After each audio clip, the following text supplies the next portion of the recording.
Blogger विजय तस्वीर। आज का प्रोग्राम स्वागतम नरेंद्र मोदी।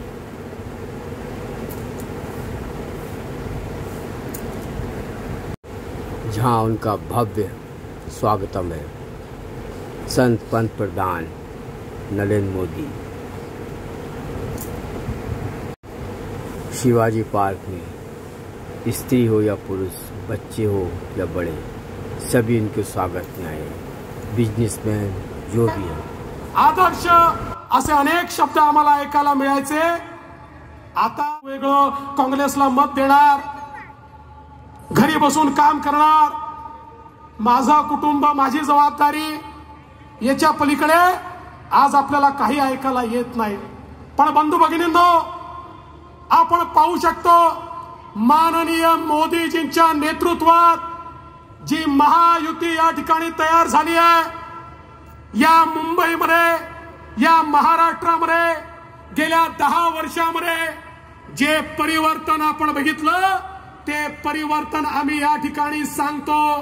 मुंबईचा बदललेला चेहरा आम्ही सांगतो, मुंबईचा अटल सेतू आम्ही सांगतो, मुंबईचा कोस्टल रोड आम्ही सांगतो, मुंबईची मेट्रो आम्ही सांगतो, मुंबईचे एसटीपी आम्ही सांगतो, मुंबईच्या झोपडपट्टीवासियांना मिळणारं घर आम्ही सांगतो, धारावीचं रिडेव्हलपमेंट आम्ही सांगतो।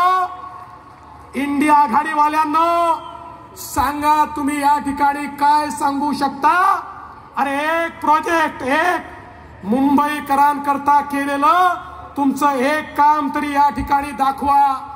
खरं म्हणजे बंधू भगिनींनो, कोविडचा तो काळ आठवा, ज्या काळामध्ये आपल्या नातेवाईकांशी लोक संबंध दाखवू शकत नव्हते, सर्वीकडे अंधकार होता, काय होईल ही चिंता लोकांना होती। जगातले लोक म्हणायचे या भारतामध्ये 40-50 कोटी लोक तरी मरतील। अशा परिस्थितीमध्ये देशाचे प्रधानमंत्री मोदीजी यांना माहिती होतं 4च देशांनी कोविडची लस तयार केली होती। त्यांच्याकडे मी गेलो तर ते म्हणतील पहिले आमच्या लोकांना लस देतो, मग तुम्हाला लस देतो, माझे लोक मरतील। अरे मोदीजींनी शास्त्रज्ञांना एकत्रित केलं, या ठिकाणी रॉ मटेरियल जमा केलं, रिसोर्सेस जमा केले। जगाच्या पाठीवर अनेक देशांकडे हे रॉ मटेरियल होतं, ते रॉ मटेरियल मोदीजींनी मिळवलं आणि जगामध्ये भारत हा 5वा देश झाला ज्यांनी कोविडची लस या भारतामध्ये तयार केली आणि 140 कोटी भारतीयांना कोविडची लस त्या ठिकाणी मोदीजींनी दिली। बंधू भगिनींनो, मोदीजी कोविडची लस देत होते त्यावेळी या ठिकाणी मुंबईत काय चाललं होतं? उद्धवजींच्या नेतृत्वात काय चाललं होतं? उद्धवजींच्या नेतृत्वात त्यावेळी खिचडीचा घोटाळा चालला होता, त्यावेळी रेमडेसिवीरचा घोटाळा चालला होता, त्यावेळी ऑक्सिजनचा घोटाळा चालला होता आणि प्रेताच्या टाळूवरचं लोणी खाणं काय असतं त्याचा अर्थ आम्हाला समजला। बॉडी बॅगचा घोटाळा चालला होता। म्हणजे या ठिकाणी खिचडी चोर क्रमांकावर आहे। याचं कारण काय आहे? तुम्ही जर वसुली कराल, तुम्ही त्या ठिकाणी तुमचेच लोक, तुमचेच पोलीस जर या ठिकाणी बॉम्ब ठेवण्याचं काम करतील, आणि मी सांगितलं होतं त्यावेळी माझ्यावर उद्धवजींचा दबाव होता, उद्धवजी मला देखील म्हणाले की वाझेला परत घ्या। मी म्हटलं घेणार नाही। ते झाले, त्यांनी वाझेला परत घेतलं, त्या वाझेने तो खून केला। त्याच्यावर उद्धवजींना विचारलं, उद्धवजी म्हणाले वाझे काय लादेन आहे का? त्यांना नंतर लक्षात आलं या ठिकाणी इन्व्हेस्टरनी येणं बंद केलं। बंधू भगिनींनो, आणि म्हणून मी तुम्हाला एवढंच सांगण्याकरता आलोय, आज अवस्था काय आहे? या ठिकाणी मुंबईवर लगातार हमले झाले। हे हमले झाल्यानंतर खऱ्या अर्थानं आमच्या शहीदांना या ठिकाणी आमचे करकरे साहेब असतील, कामटे साहेब असतील, साळसकर साहेब असतील, आमचे तुकाराम ओंबळे असतील, ज्यांनी मुंबई करता जीव दिला, आज बघा काय अवस्था आहे। उज्ज्वल निकमांना तिकीट दिल्यानंतर हे नालायक काँग्रेसवाले आणि इंडिया आघाडीवाले त्या ठिकाणी म्हणतात उज्ज्वल निकमांनी कसाबचा अपमान केला। ते म्हणतात कसाबने त्या ठिकाणी करकरेंना मारलंच नाही. अरे नालायकांनो, मतांकरता या मुंबईच्या आणि या देशाच्या शहीदांचा अपमान करू नका. या ठिकाणी आपल्याला लक्षात येत आहे परिस्थिती काय आहे. अरे इंडिया आघाडी अजमल कसाब सोबत आहे आणि आम्ही उज्ज्वल निकम सोबत आहोत. हा फरक आज आपल्याला या ठिकाणी पाहायला मिळतोय. आणि म्हणून बंधू भगिनींनो, आज ज्यावेळेस यांच्या लक्षात आलंय की आता आपल्याला लोक मतं द्यायला तयार नाही, आपली मतं कमी झाली आहेत, तर यांनी आता तुष्टीकरण सुरू केलंय, लांगुल चालन सुरू केलंय.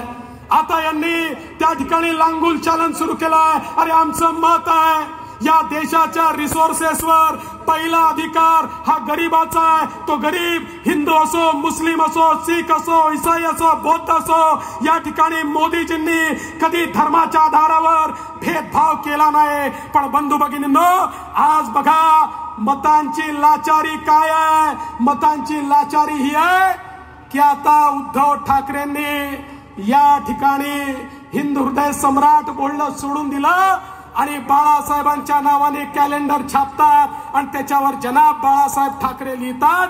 ही अवस्था आज यांची आली. आज यांच्या सभांमध्ये त्या ठिकाणी मशालीचे पटके घालून टिपू सुलतान जिंदाबादचे नारे लावतात. अरे बंधू भगिनींनो, या देशातली मतं कदाचित कमी पडतात म्हणून त्या ठिकाणी पाकिस्तानातनं राहुल गांधींकरता ट्विट केलं जातं, केजरीवालांकरता ट्विट केलं जातं.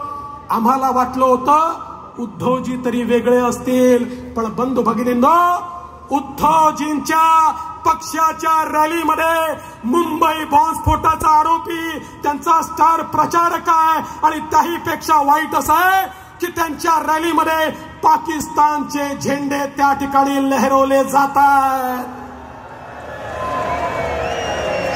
बंधू भगिनींनो, पाकिस्तानचा झेंडा लहरवून या ठिकाणी जर मत मागण्याची वेळ आली तर त्याच्यापेक्षा राजकारणातनं निवृत्ती स्वीकारली पाहिजे. पण हे मतांचे लाचार आहे. यांची लाचारी अशी आहे की आता या ठिकाणी हे काही करू शकतात आणि म्हणून आता वोट जिहादचे व्हिडिओ चाललेले आहेत. हे सांगतात वोट जिहाद करा, हे सांगतात वोट जिहाद करा. अरे त्यांना सांगा या देशातला जो देशभक्त नागरिक आहे त्याच्याकरता हा लोकतंत्राचा, हा लोकशाहीचा यज्ञ आहे आणि एक एक देशभक्त नागरिक या लोकशाहीच्या यज्ञामध्ये आपल्या मताची समिधा टाकेल आणि मोदीजींना तिसऱ्यांदा देशाचा प्रधानमंत्री बनवेल. आणि म्हणून तुम्हाला एवढीच विनंती करण्याकरता आलो आहे. अरे लोकशाहीच्या यज्ञामध्ये तुमची समिधा हवी आहे. जर कोणी वोट जिहाद करत असेल तर देशभक्त या ठिकाणी लोकशाहीमध्ये आपल्या यज्ञामध्ये आपली मताची समिधा टाकतील आणि पुन्हा एकदा तिसऱ्यांदा माननीय मोदीजींना देशाचं प्रधानमंत्री आम्ही बनवू आणि या मुंबईमधले 6 उमेदवार हे महायुतीचे निवडून येतील हा मला विश्वास आहे. आणि म्हणून मी आपल्या सर्वांना या निमित्ताने एवढंच सांगतो, कमळ असू द्या की धनुष्यबाण असू द्या, कमळाचं बटन दाबलं तरी वोट मोदीजींना, धनुष्यबाणाचं बटन दाबलं तरी वोट मोदीजींना. त्यामुळे 20 तारखेला इतक्या प्रचंड संख्येनं या की या मुंबईचा सर्वाधिक आशीर्वाद हा मोदीजींना मिळाला पाहिजे एवढीच विनंती करतो आणि माझं बोलणं संपवतो. जय हिंद, जय महाराष्ट्र.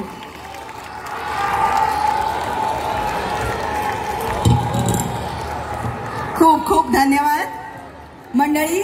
समृद्ध तथा सर्वसमावेशक महाराष्ट्राच्या प्रगती हृदय सम्राट म्हणून बोलायला देखील जीभ कचरू लागलेली आहे.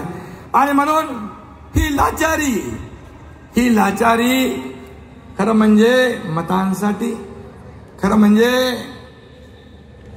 आज माणूस किती बदलू शकतो हे आपण या ठिकाणी पाहू शकतो.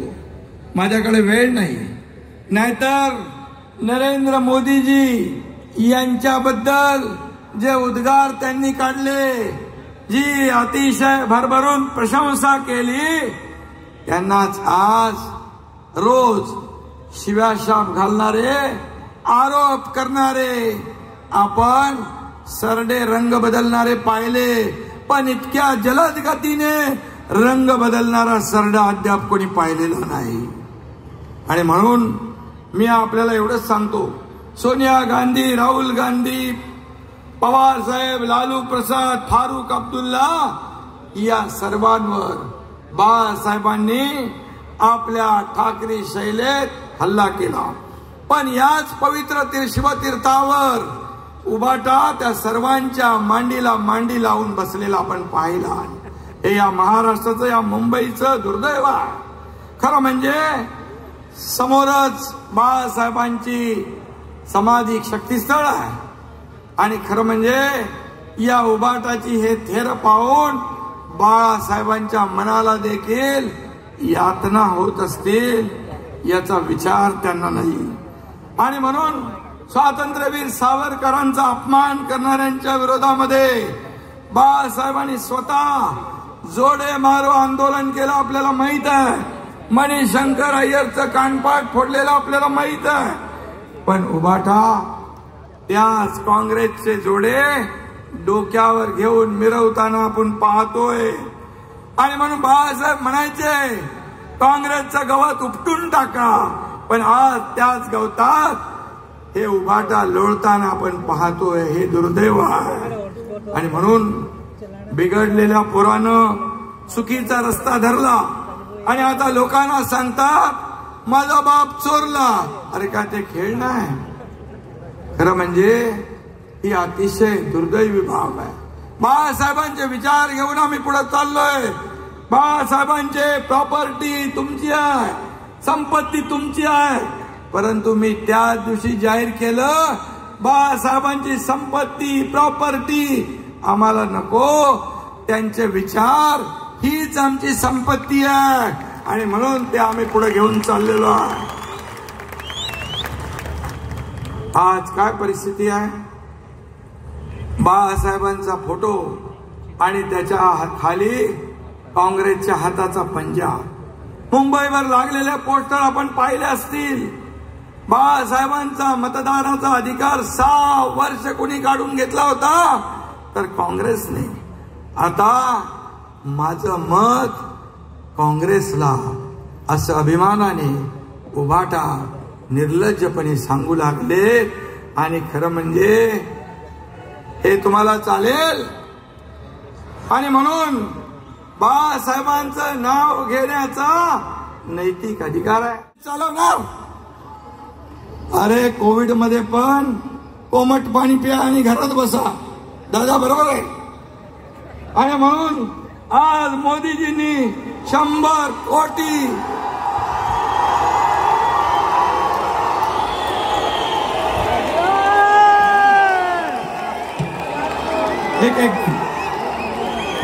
या छत्रपती शिवाजी महाराजांच्या महाराष्ट्रामध्ये शिवभक्त आदरणीय मोदी साहेबांचं मनापासून स्वागत करतो, मनापासून धन्यवाद देतो.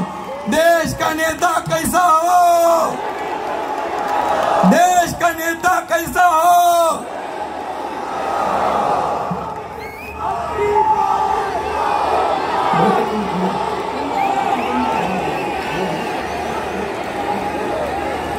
भारत के प्रधानमंत्री माननीय श्री नरेंद्र मोदी जी से मैं विनती करती हूँ कि वे छत्रपति शिवाजी महाराज की जो प्रतिमा मंच पर रखी हुई है उसे फूल अर्पण करें. परकीय आक्रमकों की छाती पर हिंदवी स्वराज का भगवा लहराने वाले हिंदवी स्वराज के संस्थापक महापराक्रमी लोक कल्याणकारी छत्रपति शिवाजी महाराज जी के राज्याभिषेक के इस वर्ष हम 350वीं सालगिरह मना रहे हैं. छत्रपति शिवाजी महाराज की, छत्रपति शिवाजी महाराज की, छत्रपति शिवाजी महाराज की. बोलो जय श्री राम, जय श्री राम. महाराष्ट्र के मुख्यमंत्री माननीय श्री एकनाथराव शिंदे जी.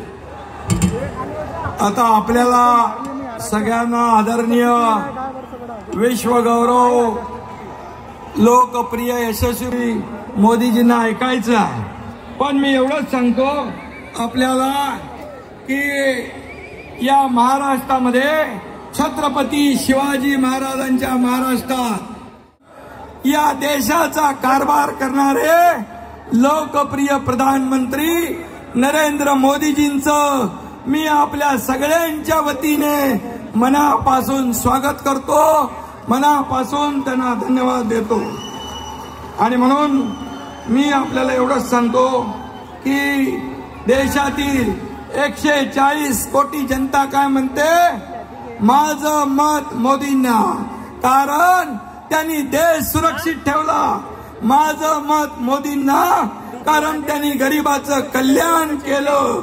माझं मत मोदींना, कारण त्यांनी भ्रष्टाचार रोखला.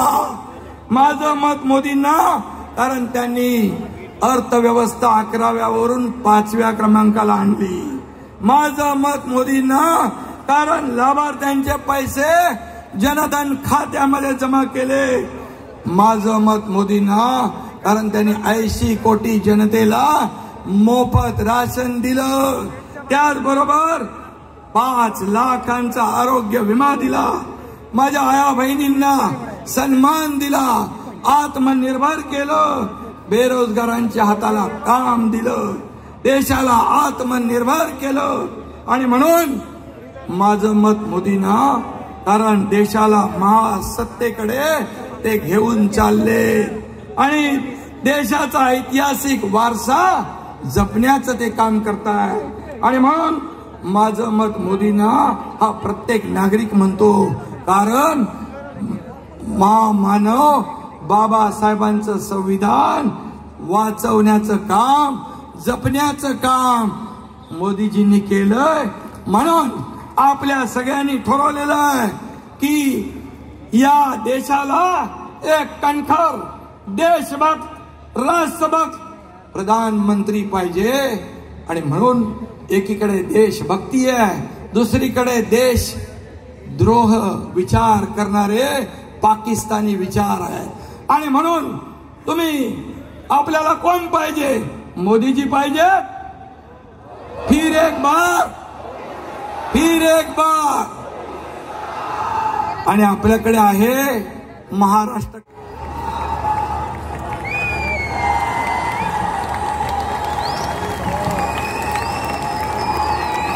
महाराष्ट्र का पारंपरिक फेटा,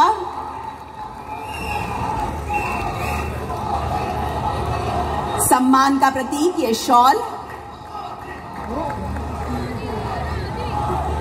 ये फूल आदर का प्रतीक और साथ ही भारत माता को वंदन करते हुए स्वतंत्र वीर सावरकर जी की प्रतिमा. और अब मुंबई नगरी की आदि देवता मुंबा देवी माता की प्रतिमा देकर भारत के प्रधानमंत्री माननीय श्री नरेंद्र मोदी जी का स्वागत करेंगे महाराष्ट्र के उप मुख्यमंत्री माननीय श्री देवेंद्र जी फडणवीस एवं भाजपा मुंबई के अध्यक्ष माननीय आमदार श्री आशीष शेलार जी.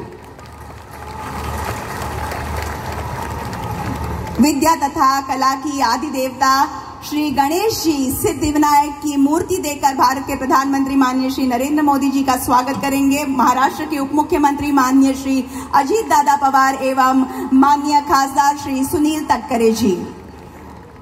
महाराष्ट्र नव निर्माण सेना के अध्यक्ष माननीय श्री राज ठाकरे जी को मैं विनती करती हूँ कि वे पुष्प देकर भारत के प्रधानमंत्री माननीय श्री नरेंद्र मोदी जी का स्वागत करें.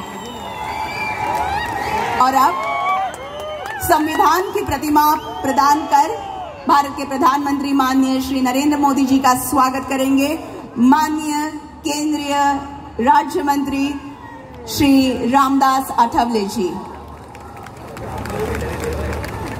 और अब यहाँ पर कुछ लाभार्थी मौजूद है. विविध योजनाओं की महिलाएं जो लाभार्थी हैं उन सब की ओर से एक पुष्पगुच्छ श्रीमती मानसी सुनील कामेटकर, श्रीमती माया पाटिल, श्रीमती मालती मोरे. नमो महिला रोजगार योजना, प्रधानमंत्री मुद्रा योजना, आयुष्मान भारत योजना, इन योजनाओं की लाभार्थी ये महिलाएं।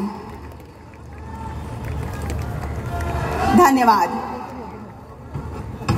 और अब मैं महाराष्ट्र नवनिर्माण सेनेच्या अध्यक्षांना म्हणजेच माननीय श्री राज ठाकरेजींना मी विनंती करते की त्यांनी या विराट सभेला संबोधित करावं।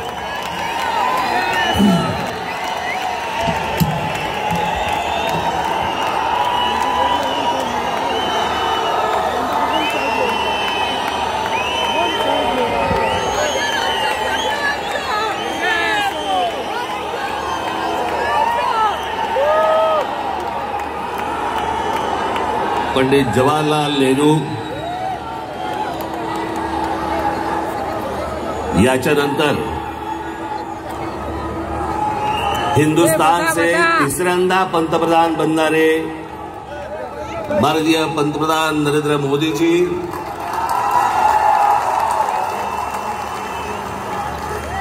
सन्माननीय व्यासपीठ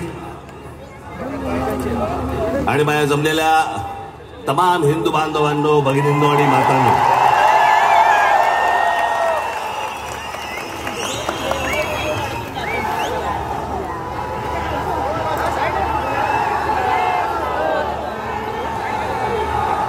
मोदीजी आपण मुंबईमध्ये याच्या अगोदर अनेकदा आलात, पण बरोबर 21 वर्षानंतर आपण आज शिवतीर्थावरती इथे आलात।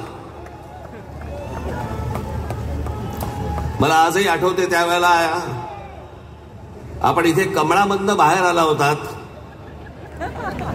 आणि 2014ला आपण कमळ बाहेर काढलं।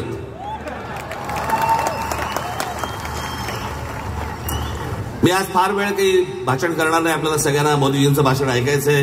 गेल्याच महिन्यामध्ये माझं इथे भाषण झालेलं आहे। 3 टप्प्यामध्ये फक्त बोलणार आहे मी, त्यातला 1 टप्पा झालेला आहे। त्याचा पहिला टप्पा होता मोदीजींची पहिली 5 वर्ष। त्या टप्प्यावरती जे बोलायचंय ते 2019 साली बोलून गेलोय।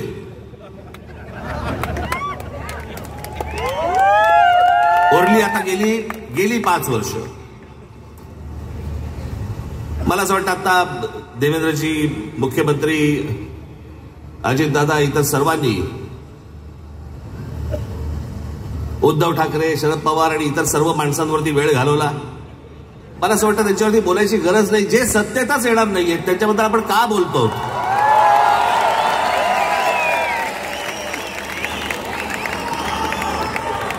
काही आवश्यकताच नाहीये त्या लोकांची। मला असं वाटतं की अनेक अशा योजना ज्या गेल्या 5 वर्षामध्ये झाल्या, मी त्या दिवशी माझ्या सभेमध्ये म्हटलं होतं, टीकेच्या वेळेला टीका, समर्थनाच्या वेळेला समर्थन, प्रशंसेच्या वेळेला प्रशंसा, पण काही गोष्टी अशा आहेत की जे माझ्या आता गेल्या काही सभांमधनं मी उद्धृत केल्या की 90च्या दशकामध्ये जे एक प्रकरण घडलं सगळ्यात मोठं ते म्हणजे बाबरी मशिदीचं।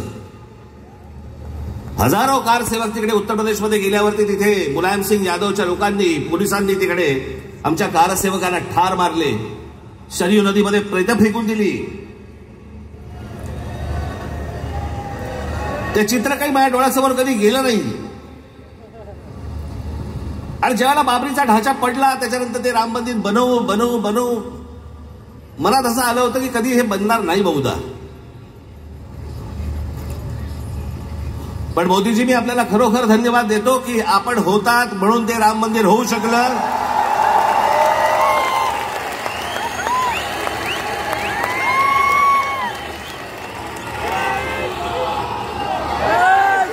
अन्यथा ते झालंच नसतं।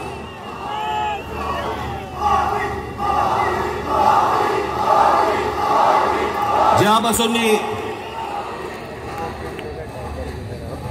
पूर्वीचा इतिहास, भारताचा स्वातंत्र्य नंतरचा इतिहास जेव्हापासून बघतोय तेव्हापासून एक गोष्ट कानावरती पडायची सगळ्या बाजूनी, या देशातलं 370 कलम काश्मीरमधलं रद्द झालं पाहिजे। इतक्या वर्षात जी गोष्ट होऊ शकली नाही ती नरेंद्र मोदीजींनी त्यांच्या पंतप्रधान पदाच्या कारकिर्दीमध्ये ती करून दाखवली. आज त्याच काश्मीरमध्ये जाऊन तुम्ही जमीन घेऊ शकता, जागा घेऊ शकता. तो एक भारताचाच एक भाग आहे हे आत्ता सिद्ध झालं.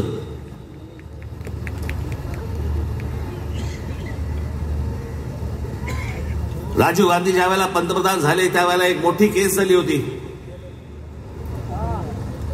आणि एक प्रकरण सुप्रीम कोर्टामध्ये होतं आणि सुप्रीम कोर्टाने निकाल हा शाह बानो नावाची एक महिला होती त्यांच्या बाजूने लावला होता.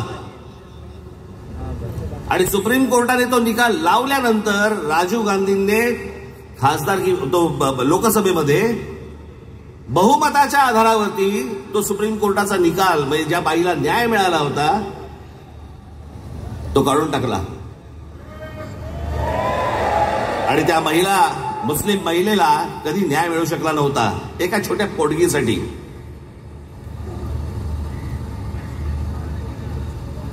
पण मोदीजींनी ती एक गोष्ट करून दाखवली की तो ट्रिपल तलाक तो कायदाच रद्द करून टाकला. आणि हिंदुस्थानातल्या सगळ्या जेवढ्या मुस्लिम महिला आहेत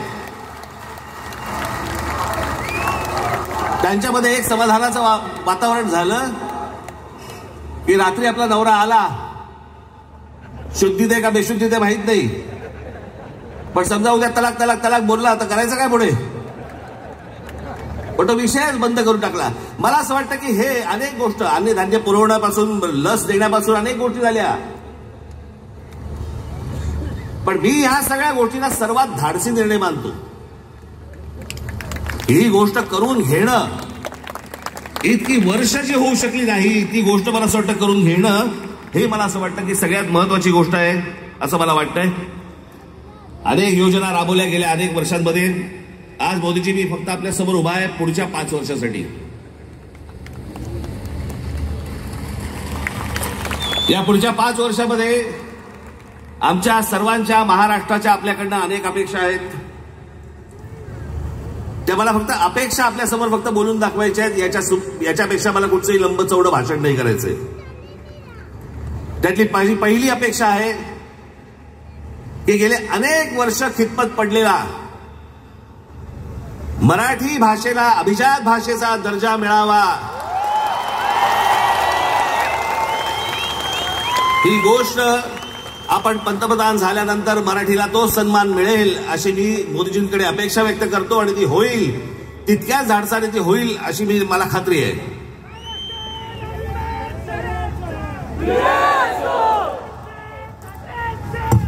दुसरा विषय कारण बाकीचे कसं आहे बाकीच्या सगळ्या गोष्टी महाराष्ट्रामध्ये करण्यासाठी म्हणून आमचे देवेंद्रजी आहेत, एकनाथराव आहेत, अजितदादा आहेत, बाकीचे करतील. पण या देशाच्या अभ्यासक्रमामध्ये या देशावरती साधारणपणे 1000 वर्ष परकीयांनी राज्य केलं. पण त्या 1000 वर्षामधली 125 वर्ष हे मराठा साम्राज्य होतं या संपूर्ण हिंद भूमीवरती. त्या मराठा साम्राज्याचा इतिहास हा शालेय शिक्षणामध्ये मुलांना लहानपणापासून शिकवला जावा की जेणेपासून हा देश कसा उभा राहिला हे या अख्ख्या देशातल्या मुलांना आणि भविष्यातल्या पिढ्यांना कळेल. तिसरी गोष्ट समुद्रामध्ये शिवछत्रपतींचा पुतळा कधी उभा राहील नाही राहील मला माहिती नाही. पण माझी विनंती आहे की आमच्या शिवछत्रपतींची खरी जर स्मारकं कुठची असतील तर आमच्या शिवछत्रपतींचे गडकिल्ले आहेत.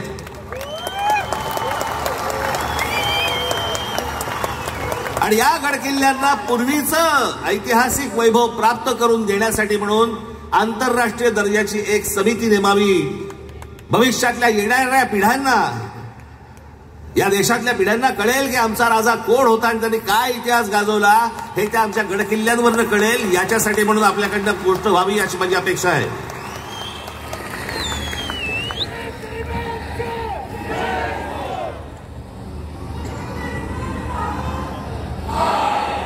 चार पाचच गोष्टी माझ्या फार नाही आहेत.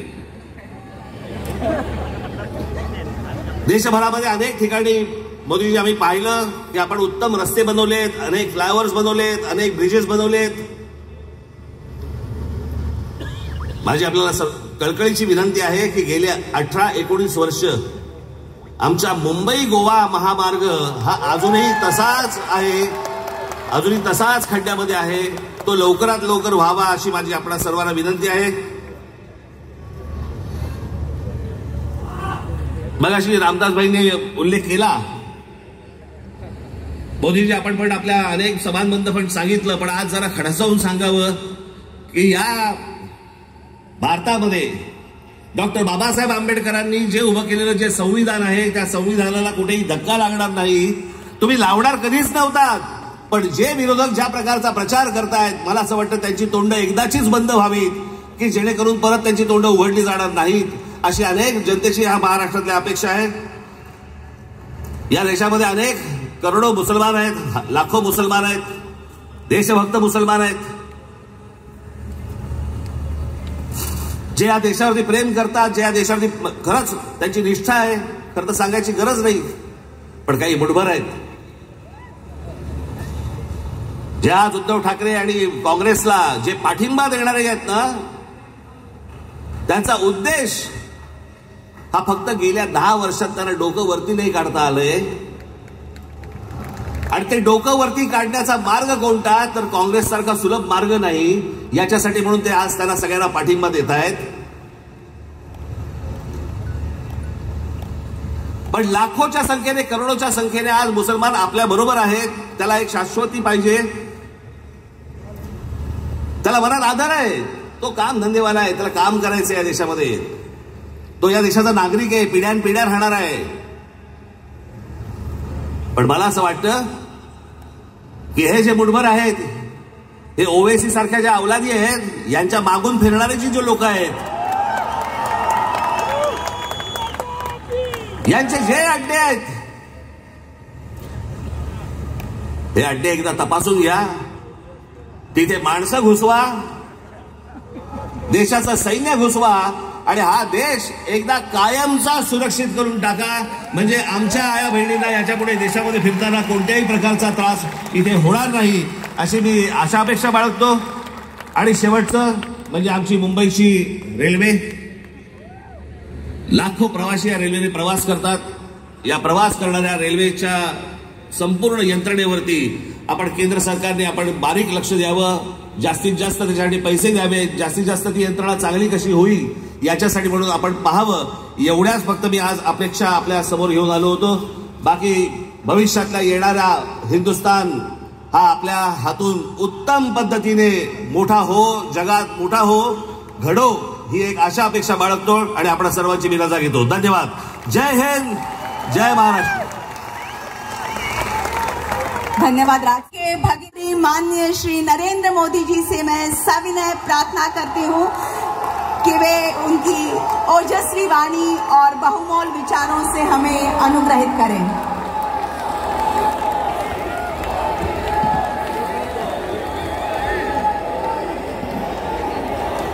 जय भवानी, जय भवानी, जय शिवाजी.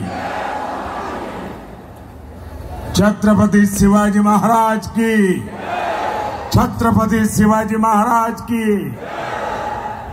बैठ जा भाई. समस्त मुंबईकरांना माझा राम राम. कसे आहात तुम्ही?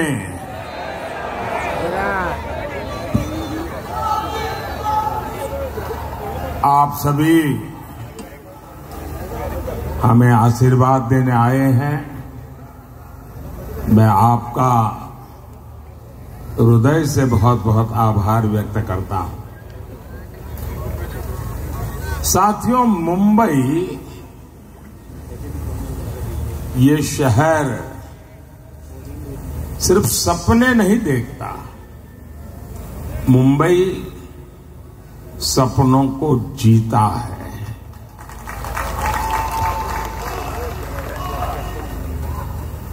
कुछ कर गुजरने का संकल्प लेकर चलने वालों को मुंबई ने कभी निराश नहीं किया है. इस ड्रीम सिटी में मैं आपसे जीवन के ड्रीम को लेकर के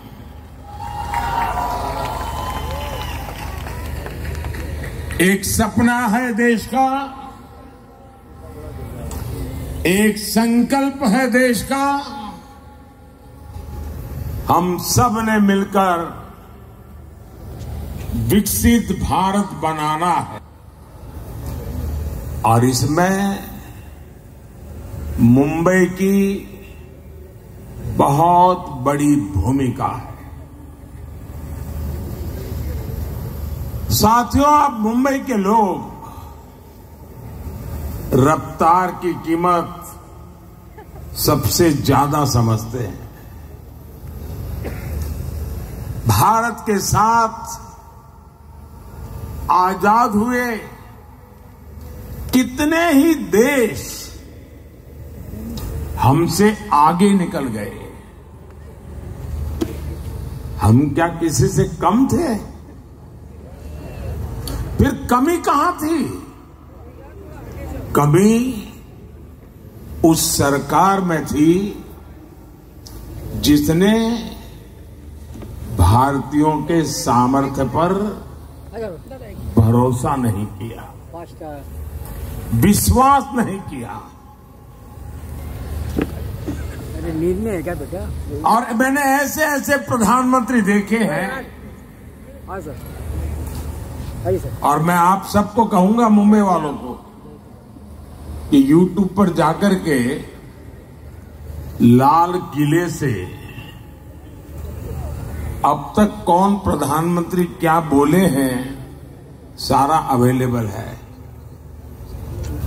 अरे आप हैरान हो जाएंगे। प्रधानमंत्री बोल रहे हैं यार, कहाँ जा रहा तू यार? एक वो भी वक्त था जब देश के प्रधानमंत्री लाल किले से हम भारतीयों को आलसी कहकर पुकारते थे।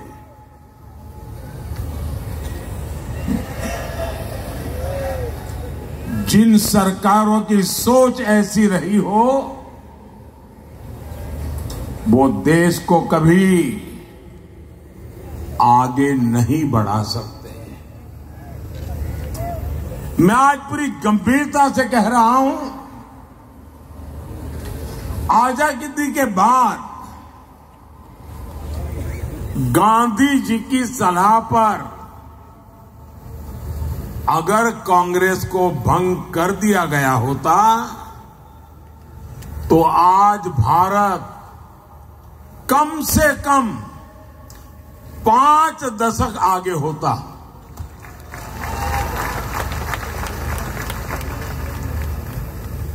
आजादी के बाद भारत की सभी व्यवस्थाओं का जो कांग्रेसीकरण हुआ,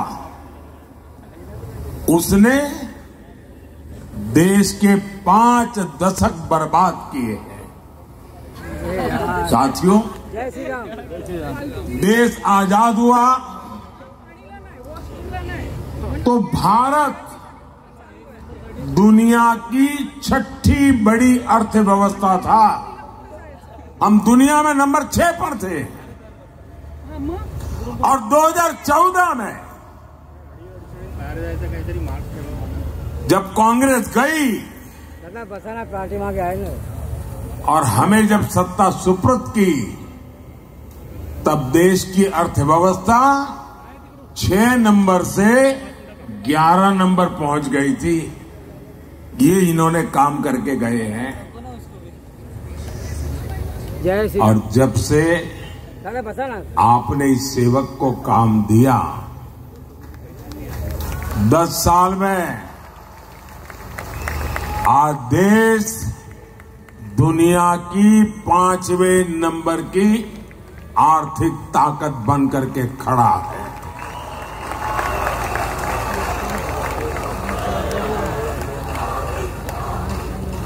आज भारत में, मुंबई में रिकॉर्ड इन्वेस्टमेंट आ रहा है और मेरी गारंटी है कि कुछ ही सालों में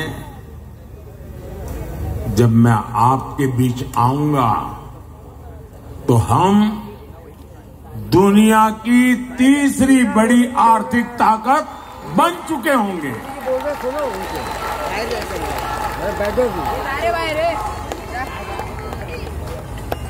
और मैं आपको भी गारंटी देने आया हूं और मैं आपके बच्चों के लिए विश्वास लेकर के आया हूं।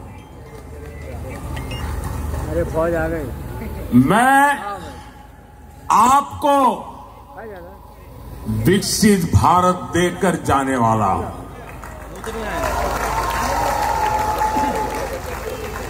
और इसलिए मोदी 24/7 फॉर 2047 के मंत्र के साथ हर पल आपके नाम, हर पल देश के नाम जी जान से जुटा है। साथियों, कुछ लोग कहते हैं कि मोदी जो ये कहता है वो असंभव है। निराशा की गर्त में डूबे हुए लोग उनमें आशा का संचार करना लोहे के चने चबाने का काम होता है। और इसलिए निराशा को पाल करके बैठे हुए लोग हर पल हर चीज असंभव ही अनुभव करते हैं। ये वो लोग हैं जिनको लगता था हाँ बेटा राम मंदिर भी उनको असंभव लगता था। कहाँ जाना?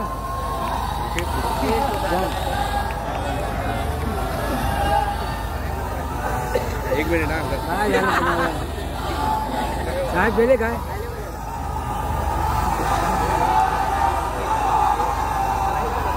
साथियों, दुनिया को कभी न कभी इस बात को स्वीकार करना पड़ेगा कि भारत भूमि में रहने वाले लोग अपने विचारों के इतने पक्के थे, अपने इरादों के इतने पक्के थे कि एक सपना लेकर के 500 साल तक लड़ते रहे।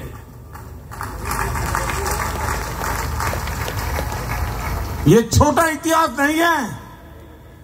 500 साल का अविरत संघर्ष, अनेक पीढ़ियों का संघर्ष, लाखों लोगों का बलिदान और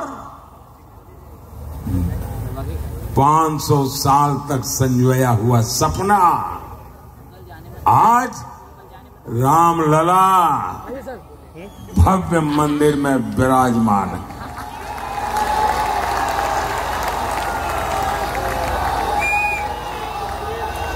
जय श्री राम।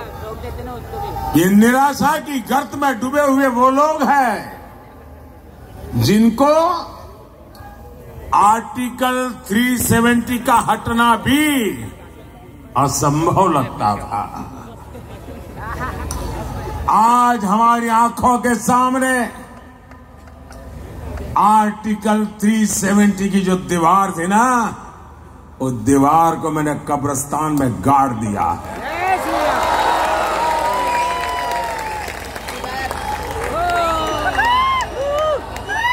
और जो सपने संजो रहे हैं कि वे कभी 370 पुनर्जागरण करेंगे, फिर से लगाएंगे, वो कान खोल करके सुन ले।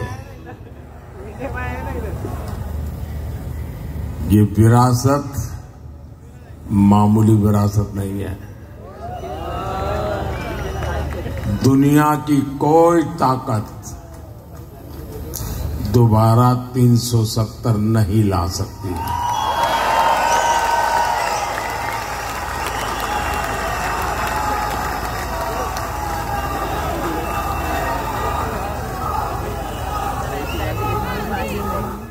30% आरक्षण 40 साल तक इंतजार करते रहे लोग। संसद में बहस होती थी और जो आज संविधान को सर पर रख करके नाच रहे हैं, उन लोगों ने पार्लियामेंट में 33% आरक्षण के बिल को छीन करके फाड़ दिया था।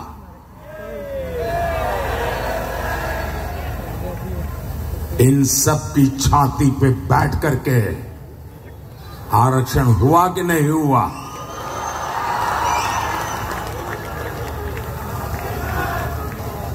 कांग्रेस 60 साल तक कहती रही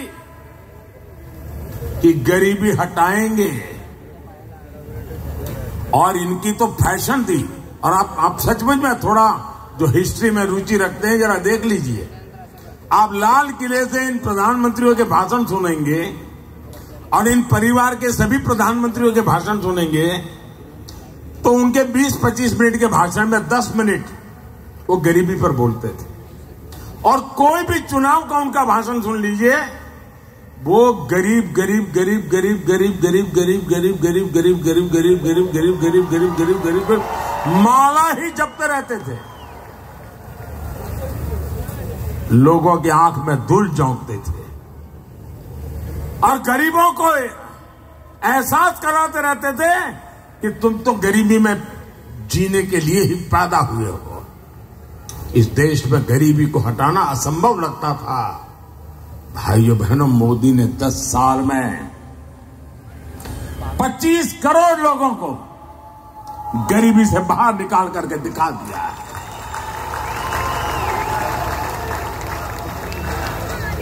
जो असंभव लगता था वो संभव हुआ कि नहीं हुआ? संभव हुआ कि नहीं हुआ? ये किसने संभव बनाया? ये किसने संभव बनाया? ये किसने संभव बनाया?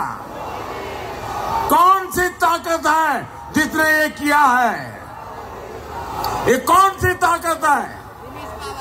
मोदी नहीं, ये आपके वोट की ताकत है ना, इसके कारण हुआ। ये आपके वोट का सामर्थ्य है।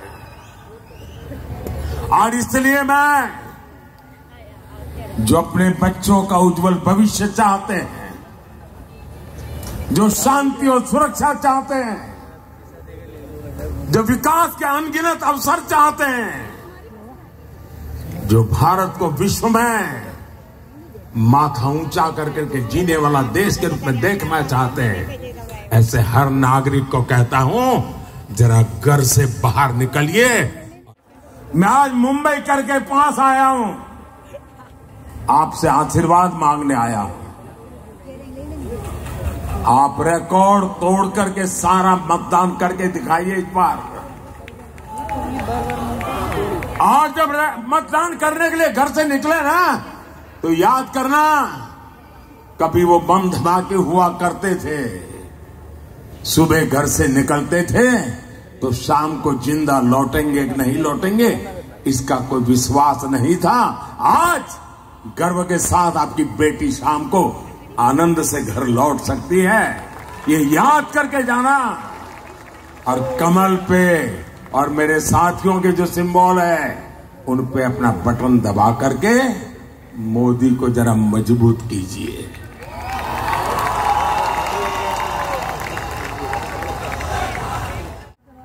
बड़े फैसलों का आधार बना है और इसलिए एक एक वोट जरूरी है। साथियों, इन लोगों ने जब जनादेश चुराकर सरकार बनाई, मैं महाराष्ट्र की बात कर रहा हूं, जनादेश को चुराकर सरकार बनाई तो विकास कार्यों से भी अपनी दुश्मनी निकाली।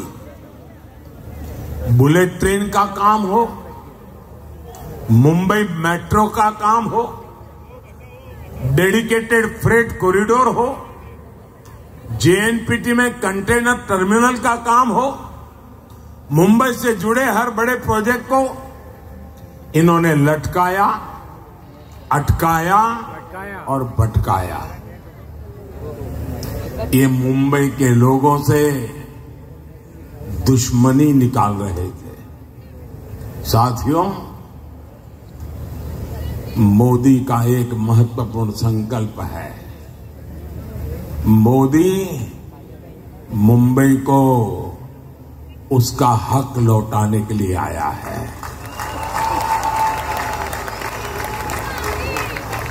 आज दुनिया का आधुनिकतम इंफ्रास्ट्रक्चर मुंबई को मिल रहा है। आज यहां अटल सेतु है, मुंबई मेट्रो का विस्तार हो रहा है, मुंबई लोकल का आधुनिकीकरण हो रहा है, नवी मुंबई में एयरपोर्ट बन रहा है, वंदे भारत ट्रेनें चल रही हैं और वो दिन दूर नहीं जब देश की पहली बुलेट ट्रेन मुंबई को मिलेगी। जय श्री राम। साथियों, अरे अंकल बैठो। आगे बढ़ते हुए भारत में एनडीए गठबंधन रोजगार के नए नए सेक्टर्स बना रहा है। 400 पार। पिछले 10 साल में भारत में 1.25 लाख से ज्यादा नए स्टार्टअप बने हैं। 8,000 से अधिक स्टार्टअप तो अकेले हमारी मुंबई में है। बीते 10 सालों में भारत मोबाइल मैन्युफैक्चरिंग में बात हुआ नहीं क्या दादा? दुनिया का दूसरा सबसे बड़ा देश बना है। हम कभी मोबाइल फोन इंपोर्ट करते थे, आज हम मोबाइल फोन एक्सपोर्ट कर रहे हैं। टेक्नोलॉजी से लेकर टेक्सटाइल तक, टैलेंट से लेकर टूरिज्म तक, स्पेस से लेकर स्पोर्ट्स तक, आने वाले 5 सालों में नौजवानों के लिए असीम अवसरों से भरा भारत दुनिया की नजरों में एक बहुत बड़ी आशा का कारण, विश्वास का कारण बना हुआ है। और इसका बहुत बड़ा फायदा मुंबई के युवाओं को होगा, मुंबई के प्रोफेशनल्स को होगा। हमारी सरकार मातृभाषा में पढ़ाई को भी बहुत महत्व दे रही है। नई नेशनल एजुकेशन पॉलिसी के तहत अब मराठी में भी मेडिकल और इंजीनियरिंग की पढ़ाई संभव होगी। मैंने सुप्रीम कोर्ट से कहा था, मैंने कम से कम आप जजमेंट का ऑपरेटिव पार्ट होता है वो तो उस क्लाइंट की भाषा में दो। ये क्या अंग्रेजी का झंडा लेके घूम रहे हो तुम लोग? और आज सुप्रीम कोर्ट से अगर कोई मराठी भाषी व्यक्ति का केस चल रहा है और उसको जजमेंट का ऑपरेटिव पार्ट मराठी में चाहिए तो मिलना तय हो चुका है। दोस्तों, भाई और बहनों, शहरी मिडिल क्लास हो या फिर शहरी गरीब, ईज ऑफ लिविंग ये मोदी की प्राथमिकता है। जो झुग्गियों में रहता है उसको भी आज पक्के घर का भरोसा मिला है। सबके घर का सपना पूरा हो, इसके लिए मोदी सरकार हजारों करोड़ की मदद दे रही है। आज महाराष्ट्र के 45,000 से ज्यादा रियल एस्टेट प्रोजेक्ट्स रेरा कानून के दायरे में आए हैं। मतलब इन्वेस्टर के लिए विश्वास का पक्का व्यवस्था मिली है। अकेले महाराष्ट्र में ही है 17,000 से ज्यादा इन्वेस्टर्स की शिकायतों का निवारण हुआ है। साथियों, क्वालिटी हेल्थ केयर और सस्ता हेल्थ केयर यह हमारा फोकस है। और अब तो मोदी ने तय किया है आप जो बेटे बेटी कमाते हैं ना, आज हर घर में बुजुर्ग होते ही हैं। माता पिता, दादा दादी, चाचा चाची, नाना नानी, और 70 साल के बाद छोटी मोटी कोई न कोई बीमारी तो होती ही होती है। अब जो बेटा बेटी मेहनत करके कमाते हैं, उनके सामने चिंता रहती है, वो माँ बाप को संभालने के लिए तैयार है, लेकिन एक तरफ अगर बीमारी आ गई तो चिंता रहती है कि रोजमर्रा का जिंदगी कैसे गुजारेंगे और बच्चों की आशा अपेक्षाओं का क्या। हर कमाने वाले बेटे बेटी को चिंता रहती है। मोदी ने तय किया है, कोई भी व्यक्ति, हिंदुस्तान का कोई भी व्यक्ति जो 70 साल से ऊपर है, अब उनके बीमारी में उनके इलाज की चिंता उनके बेटी बेटी पर नहीं रहेगी। ये जिम्मा मोदी संभालेगा। क्या बात, आपकी बार फिर एक बार और उसके बाद अच्छा ये बताइए, मोदी जी इतना प्रेम कैसा, जो गोद में लेके आप लोग घूम रहे हैं, क्या ऐसे क्या है? मेरे गांव का है। गांव के तो है भाई, मगर इनकी क्या आपको ऐसी आदतें अच्छी लगी, उसके बारे में बोले कुछ। काम इनका सब बातें बहुत अच्छी लगी। काम सब अच्छा, लेडीज की सुरक्षा। क्या लगता है 400 पार है? पक्का आशीर्वाद दे दिया आप लोगों ने 400 पार।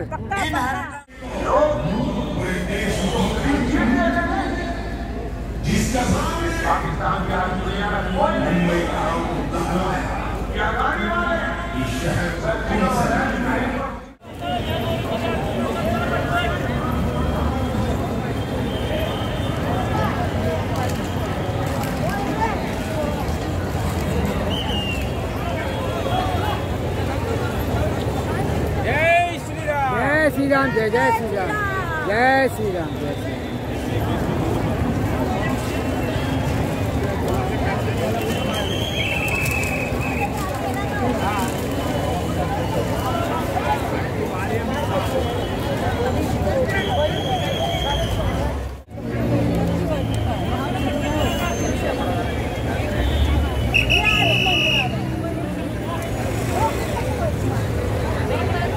कैसे आप हैं? कहाँ से आए आप लोग? जम्मू से। तो क्या लगता है इस बार